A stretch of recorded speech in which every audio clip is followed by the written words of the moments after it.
GM fam, this past week in crypto has been a particularly long decade. Now, we're unstressed overall, in our lane, moisturized, unperturbed.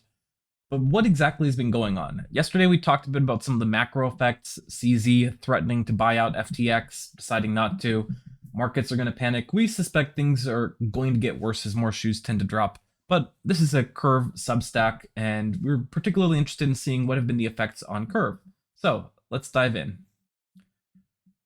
So again, broadly speaking, we're not panicked. We decided to grab some clickbait this morning, and it worked out pretty well because we've seen this entire saga play out so many times, even this year. Now, we know a lot of you are new, so you might have a lot of questions about this, and that's why I want to walk through it.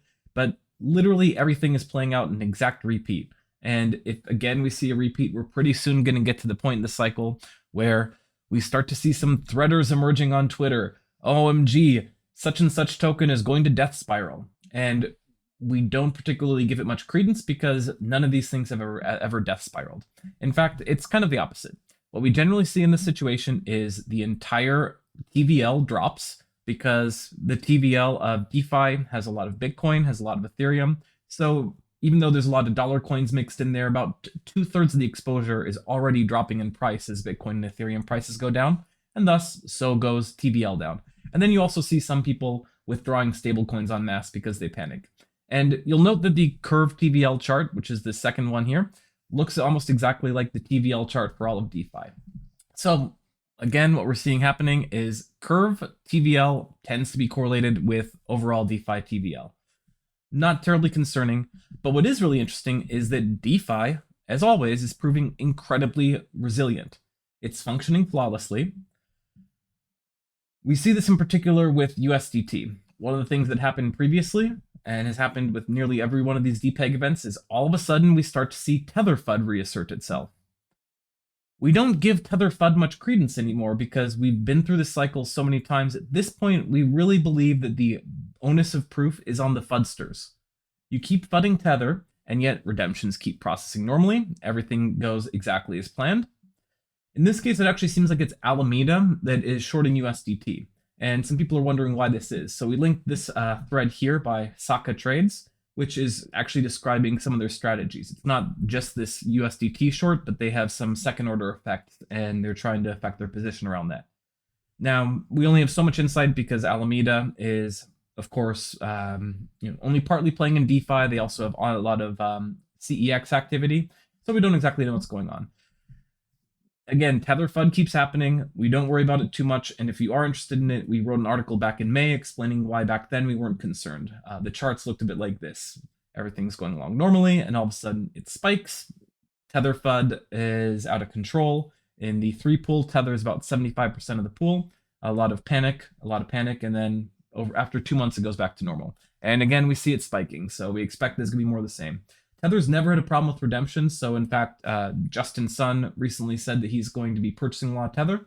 That's not just altruism. We know that most of the Tether is in fact on Tron, so it might be partly a PR move, but as long as Tether continues to operate normally and process redemptions, there's no real trade you can make here.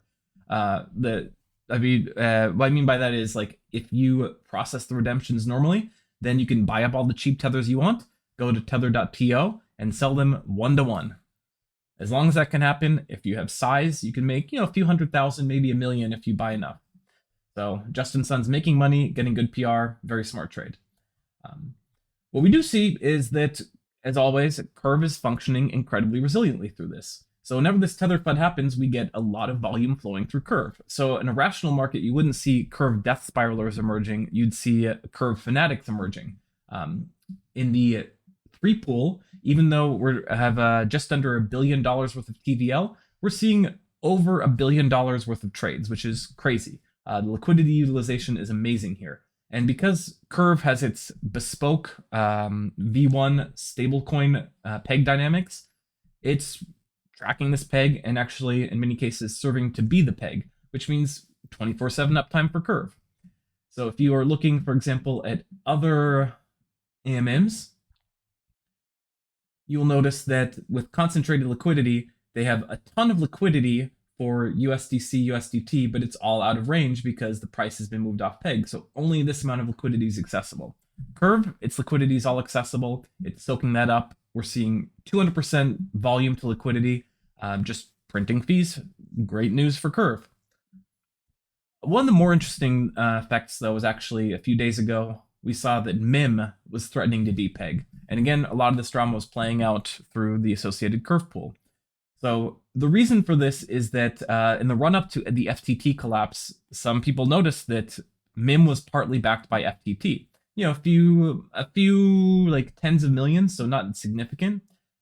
But this had been causing some concern because if you look at it, the entirety of 2022, we see that the pool has basically been a little bit off peg. So we see that that this is the 3 pool assets pretty low, and this is the MIM. So it's very, very close to depegging. As long as it's kind of under this mark, it's basically keeping price, but we're getting pretty close to it. So what happens when FTT liquidates all of its, or when FTT drops to 0, are we going to see this spike? And we did in fact see this. So we saw that even before kind of the FTT depeg, there was already a bunch of activity here. But what would end up happening is the depeg would be almost instantaneous and then quickly restore peg. So one of the nice things about Curve is that the Curve DAO does a very, very thorough job nowadays of checking the risks of all the various pools for which the DAO is approving Curve emissions. And it really tries to audit these things. And it's looked at MIM several times and found that MIM is fairly secure. So MIM has survived a lot this year. Earlier in January, MIM had its like most major depeg event when Spell was being threatened. Wonderland collapsed, and MIM, despite everything, kind of held up fine. So the tokenomics of MIM, we're not going to get into full tokenomics here, but the tokenomics are fairly good at processing redemptions. So MIM pretty quickly went through all this and paid off the debt with no ill effects. So congratulations to MIM. You've done a fantastic job at building this very, very resilient stablecoin. And we very much appreciate it surviving and weathering all these crises. Now, of course, the FUD carousel continues. As of this morning, we also saw that Frax might have some issues. We don't buy it. Frax peg. Frax redemptions will open if it gets too low. Not really some concern here, but we've seen this story play out so many times. This is basically a rerun for all of you who are new here. So enjoy the ride. Feel free to ask any questions and comments, because we know that this has been a very stressful time. And more than anything else, we urge all of you not to put too much of your identity or your emotional well-being into the various swings of the market. This is a tough time for everyone, though. So if you're hurting, if you feel like you're going to be doing something crazy because you're concerned about all these losses, please don't. Know that there's a big community of people out here who care for you. As always, none of this has been financial advice, and we encourage you to ask questions and leave us your thoughts in the comments. Stay safe, friends.